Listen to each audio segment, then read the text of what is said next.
آج میں ایک انٹرنیشنل چینل پر کہہ رہا ہوں، پوری دنیا سن رہی ہے، جو لوگ میرے کرشن کو بھگوان نہیں مانتے ان کو میرا یہ چیلنج ہے۔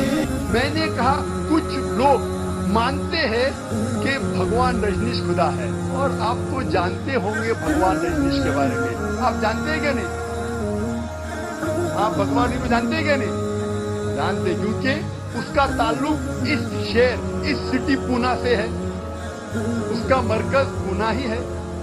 اب ہم دیکھیں گے کیا بھگوان رجنیش صحیح خدا ہے یا نہیں۔ سب سے پہلا ٹیسٹ، پہلی آیت، قل هو اللہ احد، کہو کہ اللہ ایک ہے۔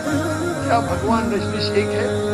کیا وہ ایک ہی انسان ہے جس نے کہا کہ میں بھگوان ہوں، کہ میں خدا ہوں؟ کئی انسانوں نے کہا کہ میں خدا ہوں، خصوصاً اس دیش ہندوستان میں، اس دیش بھارت میں ہزاروں انسانوں نے کہا کہ میں خدا ہوں۔ وہ ایک ہی نہیں ہے، لیکن ہو سکتا ہے کہ ایک رجنیش بھکت کہیں گا بھگوان رجنیش یونیک ہے، علیحدہ ہے، وہ اسپیشل ہے۔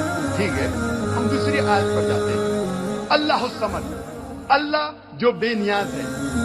کیا رجنیش بے نیاز ہے؟ ہم جب اس کی آتما کتھا پڑھتے ہیں، آٹو بایوگرافی پڑھتے ہیں، اس آٹو بایوگرافی میں لکھا ہوا ہے کہ بھگوان رجنیش کو ڈائبٹیز کی بیماری تھی، استھما کی بیماری تھی، ریڑھ کی ہڈی کی بیماری تھی۔ آپ سوچ سکتے ہیں خدا کو، بھگوان کو ڈائبٹیز ہے، بھگوان کو، خدا کو استھما ہے، ریڑھ کی ہڈی کی بیماری ہے۔ تیسری آیت، لم یلد ولم یولد، نہ وہ کسی کو جنا ہے نہ کسی سے جنتا ہے۔ He begets not, nor is he begotten۔ ہم جانتے ہیں کہ بھگوان رجنیش کے والدین تھے، ماتا بھی تھی اور پتا بھی تھے، اور اس کی پیدائش مدھیہ پردیش میں ہوئی، اور سن 1981 میں بھگوان رجنیش امریکہ، USA جاتا ہے، اور وہاں ایک شہر Oregon, in the state of Oregon, وہ اپنا ایک گاؤں بناتا ہے جس کا نام تھا رجنیش پورم، اور وہ ہزاروں امریکنوں کو بناتا ہے۔ اس کے بعد امریکن گورنمنٹ اسے گرفتار کرتی ہے اور جیل میں ڈالتی ہے۔ بھگوان رجنیش کا الزام ہے کہ American government gave me slow poisoning، American government نے اسے دھیرے دھیرے زہر دیا۔ آپ سوچ سکتے ہیں کوئی بھگوان، کوئی خدا کو زہر دے رہا ہے؟ اور 1985 میں، سن 1985 میں امریکن گورنمنٹ بھگوان رجنیش کو USA کے باہر نکال دیتی ہے۔ پھر سے وہ اس شہر میں آتا ہے، آپ کے شہر میں، پونا میں، اور اپنے مرکز اوشو کمیون، آج اس کا نام ہے اوشو کمیون، ہو جاتا ہے۔ اگر آپ اوشو کمیون رجنیش کے مرکز جائیں گے، اور میں کئی بار جا چکا ہوں دعویٰ کرنے کے لیے، آپ پوچھیں گے کیوں گیا تھا؟ آپ اس کی سمادھی پہ جائیں گے، اس کے ٹوم سٹون، اس کے تختی پہ لکھا ہوا ہے بھگوان Rajneesh, Osho never born, never died, but visited the earth from the 11th of December 1931 to the 19th of January 1990۔ Osho نہ وہ پیدا ہوا نہ اس کی موت ہوئی، لیکن اس زمین پہ وہ سحر کرنے کے لیے، گھومنے کے لیے آیا تھا۔ 11 دسمبر سن 1931 سے لے کے 19 جنوری سن 1990 تک نہ وہ پیدا ہوا نہ مرا، لیکن دنیا کی سحر کرنے کے لیے آیا تھا۔ 11 دسمبر سن 1931 سے لے کے 19 جنوری سن 1990 تک۔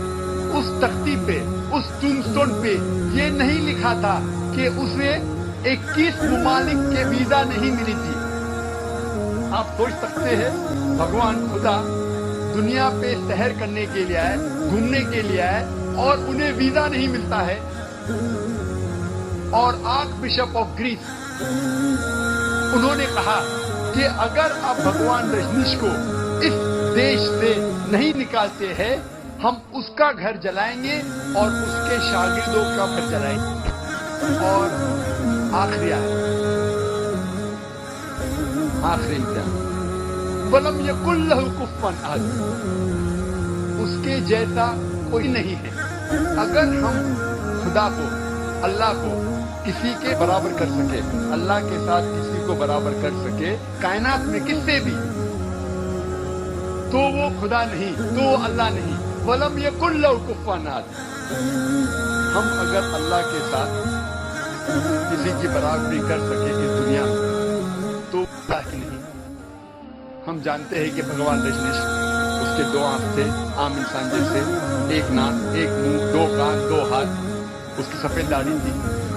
अगर हम खुदा के साथ किसी की बराबरी कर सके इस दुनिया में, इस कायनात में, तो वो अगर कोई शख्स कहता है कि भगवान खुदा आर्नल्ड श्वार्ज़नेगर से 1000 गुना ताकतवर है।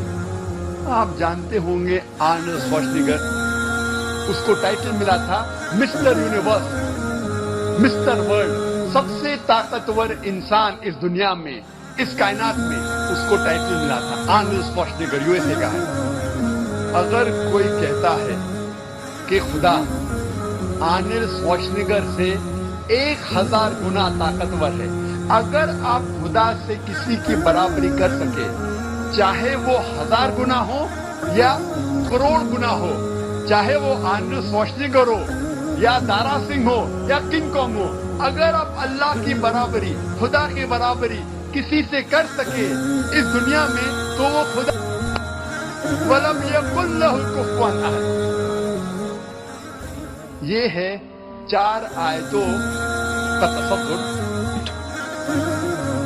या तो अल्लाह रजनीश ओशो जैसे धरती पर आए होंगे इस बुक को लिखने के लिए, या उन्होंने स्वर्ग से इसको भिजवाया होगा, खुद लिखकर, स्वर्ग में लिखकर इसको भिजवाया होगा। क्या आप बता सकते हैं इन 2 में से कौन सा तरीका सही होगा?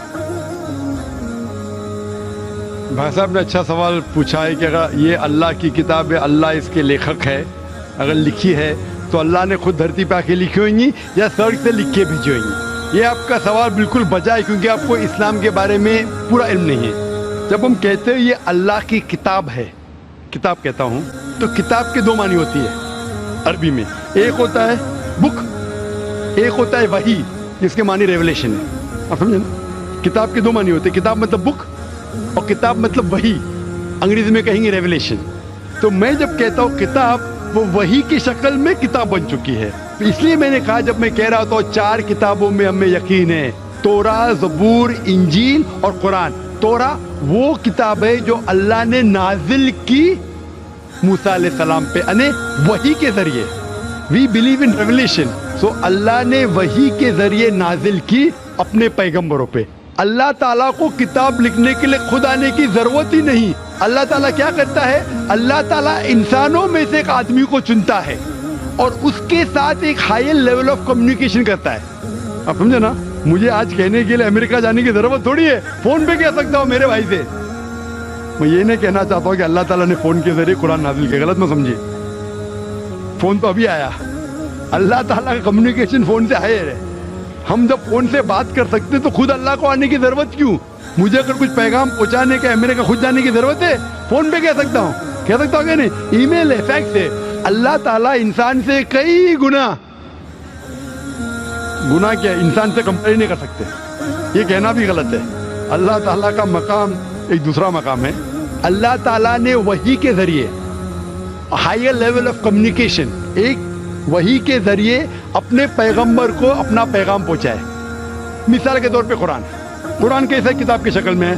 अल्लाह ताला ने वही के जरिए नाजिल की मोहम्मद सल्लल्लाहु अलैहि वसल्लम को। मोहम्मद सल्लल्लाहु अलैहि वसल्लम ने दोहराया, जब दोहराते थे, क्योंकि अल्लाह के रसूल, आखिरी रसूल मोहम्मद सल्लल्लाहु अलैहि वसल्लम अनपढ़ थे, ना लिख सकते थे ना पढ़ सकते थे। वो लेके अपने साहबा, अपने साथियों को, आओ लिखो इकरा, तो लिखते थे। दोहराओ, बिस्मिल्लाहिर्रहमानिर्रहीम पढ़ो, बिस्मिल्लाहिर्रहमानिर्रहीम। तो वो कहते थे अपने जबान से, लोग जब लिखते थे बोलते थे दोहराओ, और वो सुनते थे हाँ सही है। इस तरीके से धीरे धीरे धीरे 22 साल, 22.5 साल में ये कुरान नाजिल हुआ। एक साथ में लिख के थोड़ी स्वर्ग में लिख के भेजा, या लेखक जैसा लिखता है वैसा नहीं लिखा।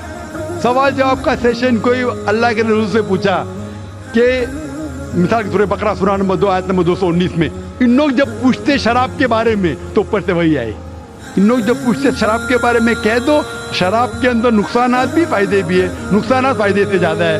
सवाल जवाब। इस तरीके से धीरे धीरे धीरे 22.5 साल में कुरान नाजिल हुआ। जब भी नाजिल होता था वो अपने साथियों से, साहबा से कहते थे, वो लिखते थे, वो सुनते थे, सही है। इस तरीके से 23 साल में आस्ते आस्ते लेखक में कहता हूँ हिंदी में, बेस्ट इज अरबी में कहेंगे ये अल्लाह का कलाम है, मतलब not that he wrote it himself, he is the author. आप समझ रहे ना?